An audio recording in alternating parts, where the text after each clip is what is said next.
이번 이야기는 대학에서 민속학을 공부하던 지의 체험담이다.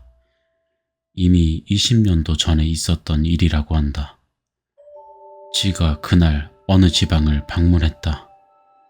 민속자료관 순례나 현지 조사를 끝내고 돌아가려고 했다. 돌아가서 제출용 보고서를 정리하자 그렇게 생각했다. 하지만 이 토지를 이대로 떠나는 건 아깝게 느껴졌다. 가는 곳도 잘 모르는 열차를 탔다. 내키는 대로 전혀 모르는 역에 내려보자 크고 훌륭한 역은 재미없다.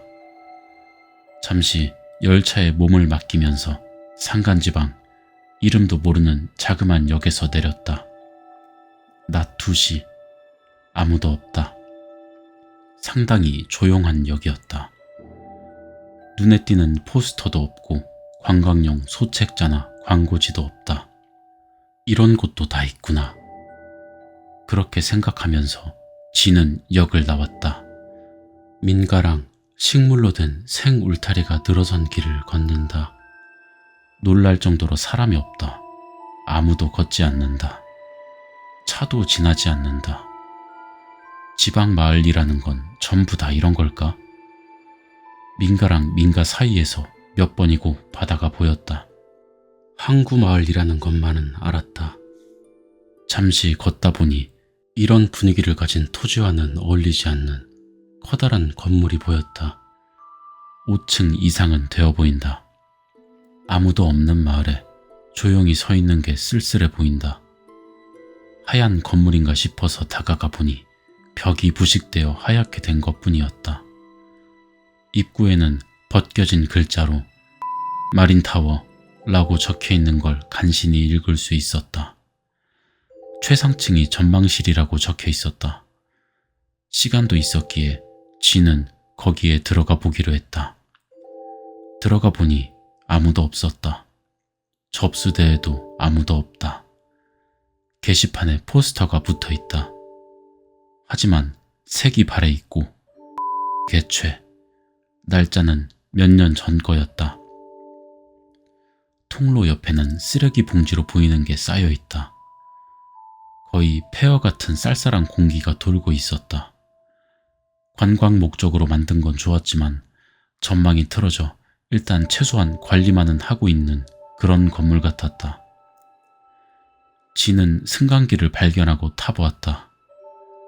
8층 전망실 직통이라고 적혀 있다. 뭔가 특이한 게 있을지도 모른다고 생각하며 버튼을 눌렀다. 승강기는 오래되었고 움직이는 것도 느렸지만 제대로 움직이는 것 같았다. 전망실에 도착했지만 당연하다는 듯이 일반인도 직원도 없다. 360도 유리창으로 되어 있는 층이었다. 거기서 바다가 보였다. 바다 저 멀리서 섬의 윤곽이 보인다. 그 이외에 재밌어 보이는 건 없었다. 거기를 잠시 걸으니 창가에 망원경이 세워져 있었다. 관광지에 자주 있는 100엔에 1분 정도 볼 수 있는 크고 묵직한 망원경이었다. 여기서부터 섬이 보입니다 라고 적혀 있다. 숫자 부분을 보니 100엔에 3분. 지는 현장 답사 도구로서 자기 망원경을 가방 안에 넣어왔다. 이런 크기만한 망원경보다도 그쪽이 더 잘 보이리라. 하지만 이 한산한 전망실을 보니 어지간히 사람이 안 오겠다 싶어 동정심에 기부하는 셈 치고 100엔을 넣었다. 섬을 보았다. 하지만 그냥 섬이다. 바다를 보았다. 하지만 역시 그냥 바다였다. 아무것도 재밌는 건 없었다. 망원경은 목 부분을 상당히 자유롭게 움직일 수 있었다. 지는 바다 풍경보다 산이 더 궁금했다. 망원경을 회전시켜서 산 쪽을 향했다. 마을이 있다. 녹색 산들이 있다. 잘 보이는구나 생각한 직후 뭔가가 시야에 들어왔다.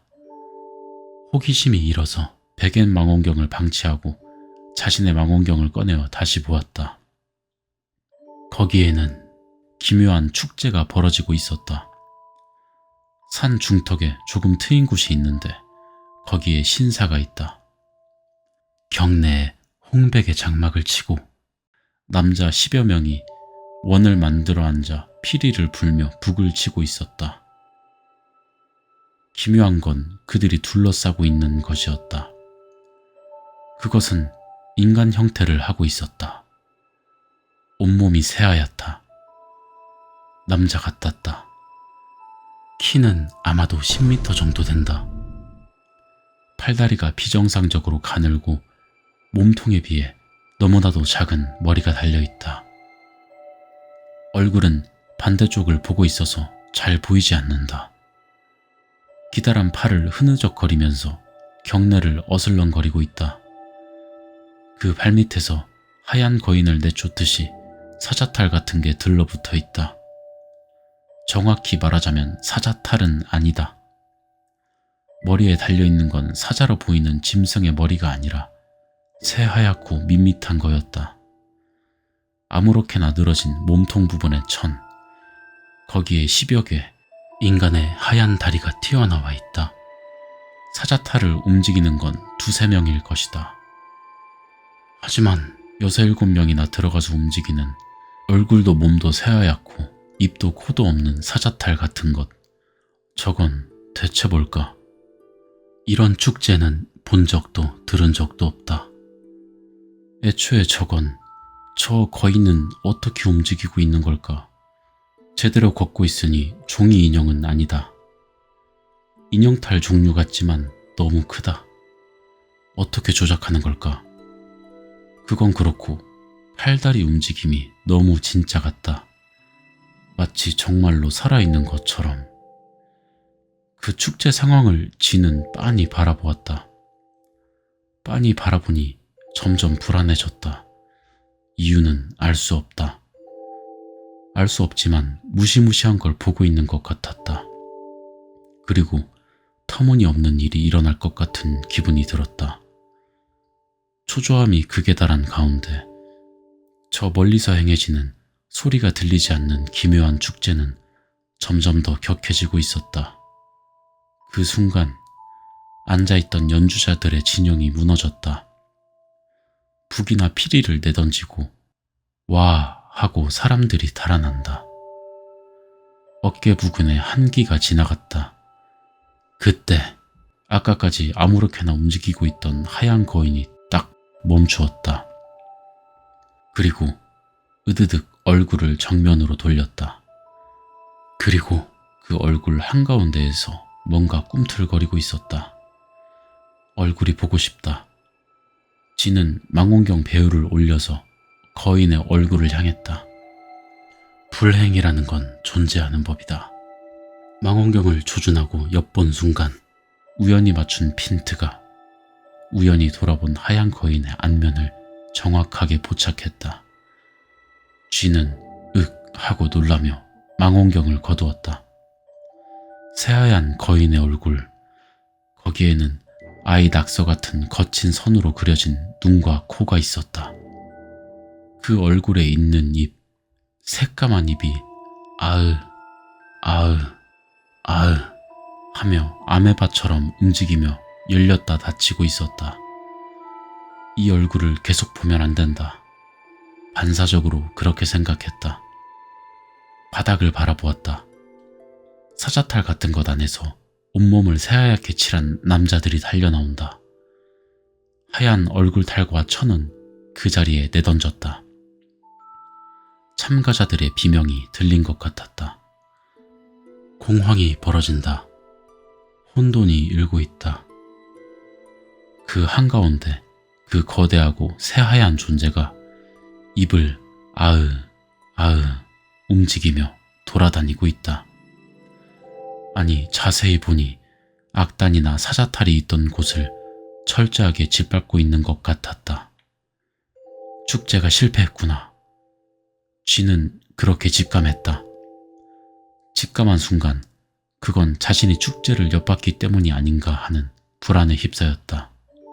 설마, 아니 그치만 그 순간 지금까지 여기저기를 보고 있던 새하얀 거인이 빙글 돌아 지 쪽을 보았다.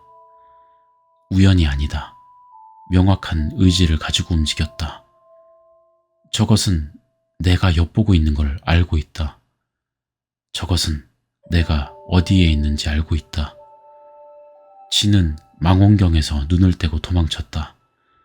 저편에서 저것이, 하얀 것이 쫓아올 것만 같았다.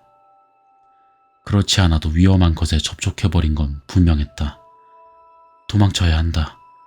일단 여기서 나가야 한다. 승강기 안으로 뛰어들어서 버튼을 눌렀다. 움직임이 둔한 승강기가 답답하다. 8층에서 7층, 7층에서 6층, 6층에서 5층. 왔을 때보다 느리게 느껴진다.